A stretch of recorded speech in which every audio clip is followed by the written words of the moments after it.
Hello everyone and welcome to my YouTube channel Nursing Mentor Map. In today's video, we are going to learn one of the most important concept in nursing, the nursing process. Whether you are in GNM, ANM or BSc nursing student or preparing for a nursing examination, understanding the nursing process is extremely important. So in today's class we are discuss about nursing process. आप चाहे clinical में हो या फिर academics में हो, nursing process आना बहुत इंपॉर्टेंट है। ऐसा क्यों? क्योंकि अगर आप एकेडमिक्स में हैं तो नर्सिंग केयर प्लान हमें बनाना ही पड़ता है, और अगर हम क्लिनिकल्स में हैं तो पेशेंट के अकॉर्डिंग हमें नर्सिंग केयर प्लान प्लान करना पड़ता है। इसीलिए नर्सिंग प्रोसेस जो है एक बहुत इंपॉर्टेंट टॉपिक है। तो अब हम स्टार्ट करते हैं अपनी आज की क्लास। सबसे पहले हम देखते हैं हम आज की क्लास में क्या पढ़ेंगे। सबसे पहले हम समझेंगे कि नर्सिंग प्रोसेस है क्या, उसके बाद असेसमेंट क्या होता है, नर्सिंग डायग्नोसिस क्या होता है, गोल क्या है, प्लानिंग क्या है, इम्प्लीमेंटेशन क्या है, इवैल्यूएशन क्या है। तो सबसे पहले मैं आपसे ही पूछना चाहूंगी, नर्सिंग प्रोसेस है क्या? चलिए सबसे पहले हम समझते हैं नर्सिंग प्रोसेस है क्या। इसकी डेफिनेशन के बारे में जानते हैं। तो डेफिनेशन कहती है the nursing process is a systematic, organised and patient centred method used by nurses to provide effective nursing care. ये कहना चाह रहे हैं कि नर्सिंग प्रोसेस एक सिस्टमैटिक यानी कि ऑर्डर से चलने वाली एक प्रोसेस है। ये ऑर्गेनाइज्ड होती है और पेशेंट सेंटर्ड मतलब हर पेशेंट का एक इंडिविजुअल केयर प्लान होता है पेशेंट की नीड के अकॉर्डिंग, इसीलिए पेशेंट सेंटर्ड यहाँ पे यूज किया गया है। ये एक मेथड है जिसमें हम एक सिस्टम से ऑर्गेनाइज करके पेशेंट सेंटर्ड मेथड यूज करती है। कौन यूज करती है? नर्सेज यूज करती है, ताकि हम पेशेंट को एक इफेक्टिव नर्सिंग केयर प्रोवाइड कर सके।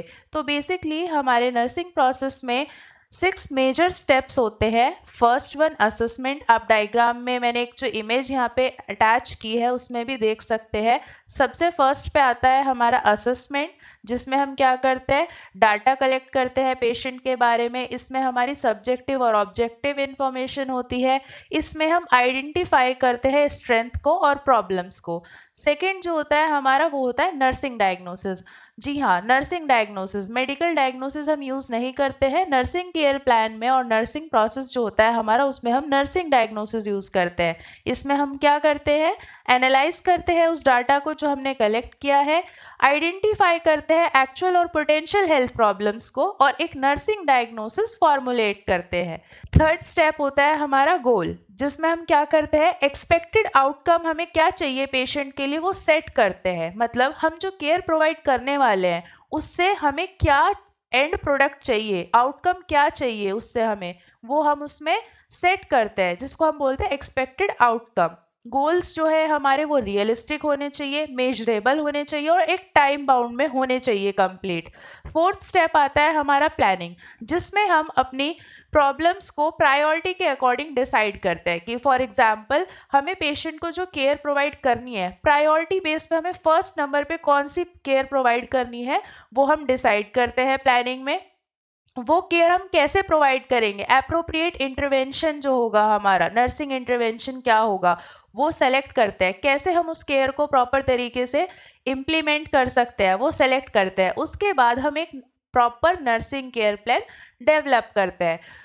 फिफ्थ स्टेप हमारा होता है इम्प्लीमेंटेशन। इसमें हम क्या करेंगे? Carry out the plan nursing intervention. जो हमने फोर्थ स्टेप में प्लानिंग की थी, जो हमने अपना नर्सिंग इंटरवेंशन सिलेक्ट किया था, अभी उस प्लान इंटरवेंशन को हमें क्या करना है? इम्प्लीमेंट करना है, लागू करना है, उसको अप्लाई करना है पेशेंट के लिए।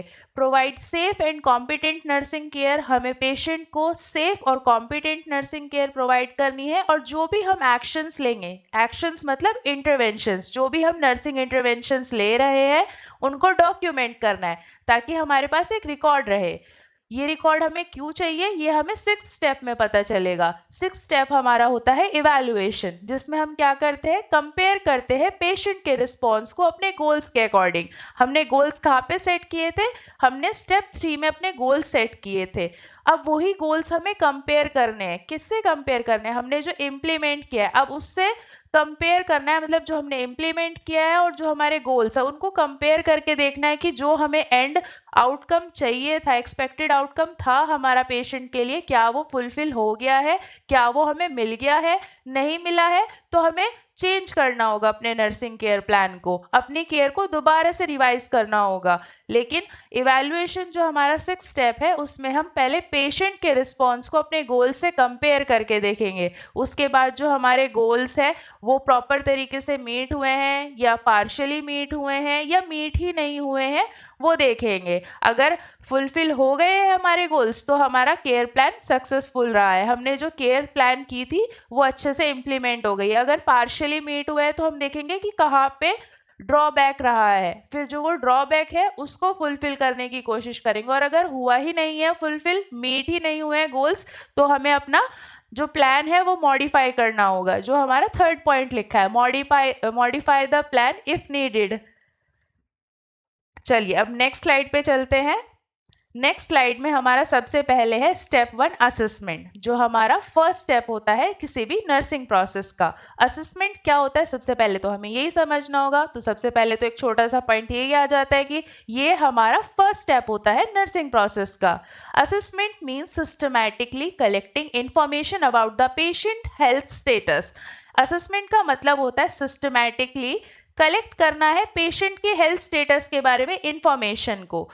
The nurse collects information from different sources and then organizes and validates that information. जो नर्स है वो इंफॉर्मेशन को कलेक्ट करेगी डिफरेंट सोर्सेज से, उसके बाद उसको ऑर्गेनाइज करेगी, फिर उस इंफॉर्मेशन को वैलिडेट करेगी। अब ये जो सोर्सेज वर्ड आया है ये क्या है, ये समझने वाली बात है। ये हम आगे चल के समझेंगे कि ये सोर्सेज क्या है। अभी हमें सिर्फ क्या समझना है कि असेसमेंट क्या होता है। अभी हमें क्या पता चला कि असेसमेंट हमारा फर्स्ट स्टेप होता है नर्सिंग प्रोसेस का, और असेसमेंट का मतलब होता है सिस्टमैटिकली एक ऑर्डर से इंफॉर्मेशन को कलेक्ट करना है।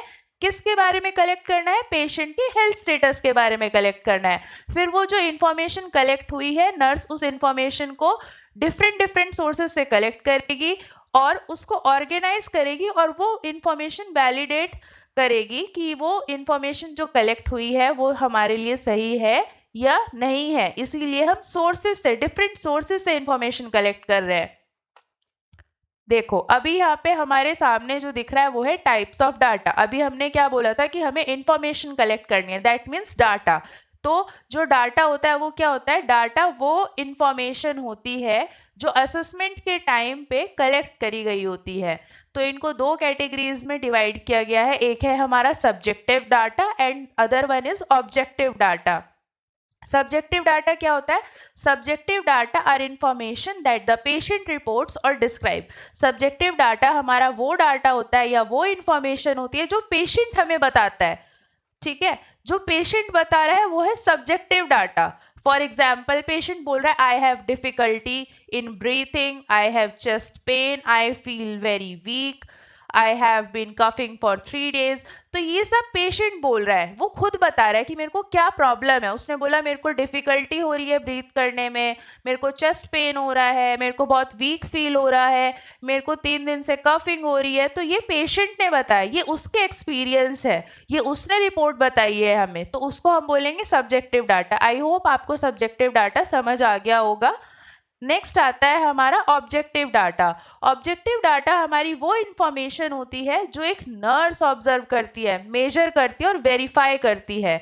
ठीक है, इसमें क्या होगा कि फॉर एग्जाम्पल पेशेंट ने बोला कि उसको कफिंग है 3 days से, और जब हिस्ट्री कलेक्ट कर रही थी, जब नर्स इंफॉर्मेशन ले रही थी, उस टाइम पे उसने भी ऑब्जर्व किया कि पेशेंट कफिंग कर रहा है। तो ये जो नर्स ने ऑब्जर्व किया है ये होता है ऑब्जेक्टिव डाटा, जो एक नर्स ऑब्जर्व कर रही है। एग्जाम्पल्स क्या क्या इंक्लूड है इसमें हमारे, फॉर एग्जाम्पल पेशेंट का टेम्परेचर 38.5 डिग्री सेल्सियस है, रेस्पिरेटरी रेट हमारा 28 ब्रेथ्स पर मिनट है, ऑक्सीजन सैचुरेशन 89% है। ये सब हम ऑब्जर्व कर रहे हैं, मेजर कर रहे हैं, वेरीफाई कर पा रहे हैं। तो ये होता है हमारा ऑब्जेक्टिव डाटा। अगर हमें सिंपल तरीके से याद रखना हो कि सब्जेक्टिव डाटा क्या है और ऑब्जेक्टिव डाटा क्या है, तो आप कैसे याद रख सकते हैं। सब्जेक्टिव डाटा जो पेशेंट बता रहा है, जो पेशेंट बोल रहा है, वो होता है ऑब्जेक्टिव डाटा। जो एक नर्स ने ऑब्जर्व किया है और एक नर्स ने मेजर किया है, वो होता है हमारा ऑब्जेक्टिव डाटा। आई होप आपको ऑब्जेक्टिव डाटा और सब्जेक्टिव डाटा दोनों में डिफरेंस पता चल गया होगा। नेक्स्ट स्लाइड पे हम मूव करते हैं। अब आ गया सोर्सेज। हमने पहले भी देखा था, एक मिनट, यहाँ पे हमने असेसमेंट की डेफिनेशन में देखा था कि the nurse collects information from different sources and then organises and validates that information. अब ये जो डिफरेंट सोर्सेज थे, ये हम समझते हैं ये डिफरेंट सोर्सेज क्या है। तो सोर्सेज ऑफ डाटा दो तरीके के हैं हमारे सोर्सेज। एक होता है प्राइमरी सोर्स और सेकंड है हमारा सेकेंडरी सोर्स। प्राइमरी सोर्स क्या होता है? The patient is generally the primary source of information. Primary source जो है हमारा, वो पेशेंट खुद होता है, जो वो खुद से इंफॉर्मेशन दे रहा है। जो पेशेंट अपने बारे में खुद से इंफॉर्मेशन दे रहा है, उसको हम प्राइमरी सोर्स में कंसीडर करते हैं। सेकंड है हमारा सेकेंडरी सोर्स। इसमें हमारा क्या क्या आता है? कोई फैमिली मेंबर अगर हमें इंफॉर्मेशन दे रहा है, या फिर कोई प्रीवियस मेडिकल रिकॉर्ड्स है या प्रीवियस रिपोर्ट है, तो उसको हम किस में कंसीडर करेंगे? सेकेंडरी सोर्स में, क्योंकि वो पेशेंट ने नहीं बताई। हमारा प्राइमरी सोर्स क्या है? पेशेंट। और सेकेंडरी सोर्स में कोई फैमिली मेंबर, फ्रेंड, रिलेटिव कोई भी हो सकता है, या कोई प्रीवियस मेडिकल रिकॉर्ड है, प्रीवियस रिपोर्ट है, अदर हेल्थ केयर प्रोफेशनल है, लेबोरेटरी रिपोर्ट्स है, डायग्नोस्टिक स्टडीज है, वो सब हमारे सेकेंडरी सोर्सेज में आएंगे। नेक्स्ट अब हम एक केस स्टडी देखेंगे असेसमेंट के लिए, मतलब हम इम्प्लीमेंट करके देखेंगे कि असेसमेंट हम कैसे फॉर्मुलेट करेंगे। Now let's apply assessment to our patient. अभी हम इमेजिन करते हैं कि हमारे पास एक पेशेंट है जिसका नाम है राहुल, और उनकी एज है 60 ईयर्स, जो हॉस्पिटल में एडमिट हुए हैं निमोनिया के साथ। द पेशेंट रिपोर्ट्स, पेशेंट क्या कह रहा है? I have been coughing for 4 days and I am having difficulty breathing. Patient 4 दिन से कफ कर रहा है और उसको ब्रीथिंग डिफिकल्टी है। He also reports weakness and chest discomfort when coughing. और उन्होंने ये भी बोला कि उनको बहुत वीकनेस फील हो रही है, और जब वो कफ कर रहे हैं तो उस टाइम पे चेस्ट डिस्कम्फर्ट है। अब इस पे हमें असेसमेंट परफॉर्म करना है। तो हम कैसे करेंगे? असेसमेंट में हमारी दो चीजें होती है, क्या? एक हमारा सब्जेक्टिव डाटा और एक हमारा ऑब्जेक्टिव डाटा। तो ये दोनों चीजें आएंगी।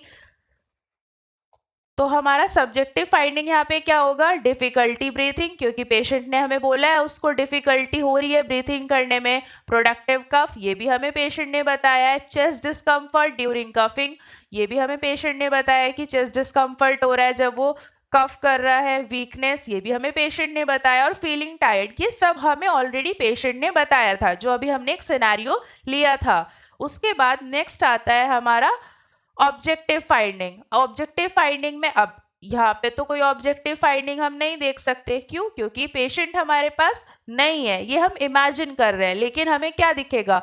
अगर पेशेंट कफ कर रहा है तो रेस्पिरेटरी रेट हमारा बढ़ रखा होगा 28 breaths per minute, temperature 38.5 degree Celsius, oxygen saturation 89% on room air, productive cough दिखेगा। रेस्पिरेटरी एफर्ट पेशेंट को ज़्यादा लगाने पड़ेंगे, क्योंकि उनको ब्रीथिंग डिफिकल्टी हो रही है, तो उनको ज़्यादा एफर्ट्स लेने पड़ेंगे रेस्पिरेशन के लिए। एबनॉर्मल ब्रेथ साउंड भी दिखेगी, क्योंकि कफिंग हो रही है पेशेंट को। और एक्सरे, चेस्ट एक्सरे जो है वो हमें कुछ फाइंडिंग शो करेगा, जैसे निमोनिया।